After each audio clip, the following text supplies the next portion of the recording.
আসসালামু আলাইকুম। চিনি কর্নফ্লাওয়ার রোদে দেওয়ার ঝামেলা ছাড়া যে ফাঁকা আম দিয়ে এত মজার আমসত্ত্ব বানানো যায় অনেকেরই অজানা এই রেসিপি, তাও আবার মাত্র 10 মিনিটে। তাহলে চলুন আর কথা না বাড়িয়ে চলে যাচ্ছি মূল ভিডিওতে, কিভাবে খুব সহজে পাকা আমের আমসত্ত্ব বানিয়ে সংরক্ষণ করে রাখবেন বছর জুড়ে।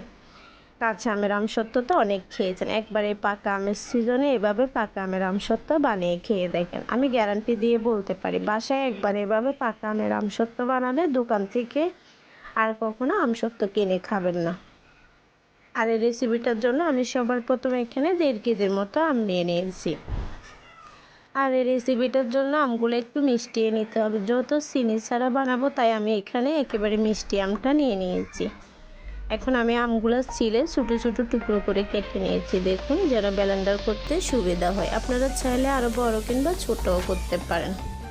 ফিরে আসতেছি ব্লেন্ডার করে, দেখুন আমি আমগুলো ব্লেন্ডার করে নিয়েছি। আর এখন আমগুলো একটা ছাঁকনির সাহায্যে ভালোভাবে ছেঁকে নেব, যাতে আমের মধ্যে কোনো ধরনের আঁশটা ভাব কিংবা ছোট টুকরো থাকলে সেটা না যায়।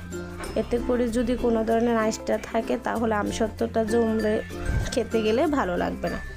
আমি আমগুলো ভালোভাবে ছেঁকে নিচ্ছি। আপনাদের কাছে যদি এরকম বড় ধরনের ছাঁকনি না থাকে, আপনারা যে কোনো একটা পাতলা সুতির কাপড় কিংবা নেট দিয়েও ছেঁকে আমের আঁশটাগুলো নিয়ে নিতে পারেন। আমি আমগুলো ভালোভাবে ছেঁকে নিয়েছি, দেখুন কতগুলো আমের আঁশ বের হয়েছে। আর এই আমগুলো যদি না ছেঁকে আমসত্ত্ব বসাতাম তাহলে খেতে গেলে কামড়ের নিচে পড়লে এই আঁশগুলো একদম ভালো লাগতো না, আর আমসত্ত্বটা জমলেও দেখতে সুন্দর লাগতো না। তাই অবশ্যই আমগুলো ছেঁকে নেবেন। আমগুলো ছেঁকে আমি চুলায় বসিয়ে দিয়েছি, অনবরত নেড়ে চেড়ে কিন্তু আমগুলো পাক নিতে হবে। যদি নাড়া বন্ধ করেন তাহলে নিচে দিয়ে ধরে যাওয়ার সম্ভাবনা থাকবে। আমি আজকের আমে একদম কোনো ধরনের কোনো কিছু ব্যবহার করব না, এক্সট্রা পাকা আম দিয়ে আমসত্ত্বটা তৈরি করব, তাই এখানে অনবরত নেড়ে ছেড়ে পাক দিয়ে নিচ্ছি। আর এই সময় কিন্তু অবশ্যই গ্যাসের আঁচটা লো মিডিয়ামে রাখবেন আর অনবরত নেড়ে ছেড়ে নেবেন। আর কিভাবে বুঝবেন আমসত্ত্বর জন্য আমটা ঠিকমতো পাক দেওয়া হয়েছে কিনা, দেখুন জাল করতে করতে আমটা অনেকটা ঘন হয়ে আছে আর ফ্যানের গা ছেড়ে ছেড়ে উঠে আসছে। যখন একেবারে আমসত্ত্বর জন্য আমে পাক দেওয়া হয়ে যাবে, দেখবেন ফ্যানের গা ছেড়ে আমগুলো নিজে থেকেই উঠে যাচ্ছে।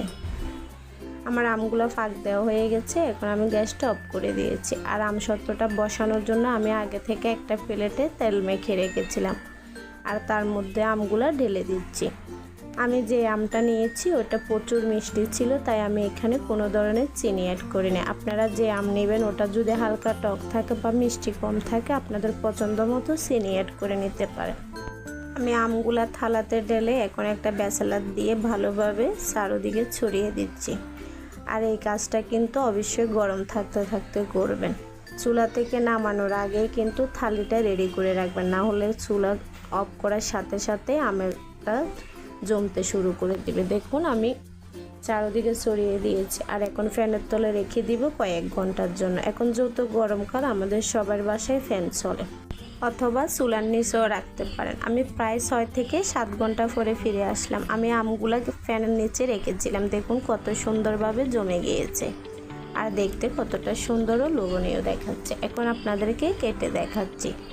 আপনারাও কিন্তু রোদে দেওয়ার ঝামেলা ছাড়া চুলার নিচে কিংবা ফ্যানের নিচে কয়েক ঘন্টা রেখে এভাবে খুব সহজে বানিয়ে নিতে পারেন পাকা আমের আমসত্ত্ব। আমি আমসত্ত্বগুলো এভাবে কেটে নিয়েছি। আপনারা আপনাদের পছন্দ শেপে কেটে ঢাকনাযুক্ত বক্সে ভরে নর্মাল ফ্রিজে সংরক্ষণ করে রাখতে পারেন বছর জুড়ে। রেসিপিটা ভালো লাগলে একটা লাইক করতে বলবেন, আর রেসিপিটা কেমন হলো অবশ্যই কমেন্ট করে জানাবেন। আল্লাহ হাফেজ।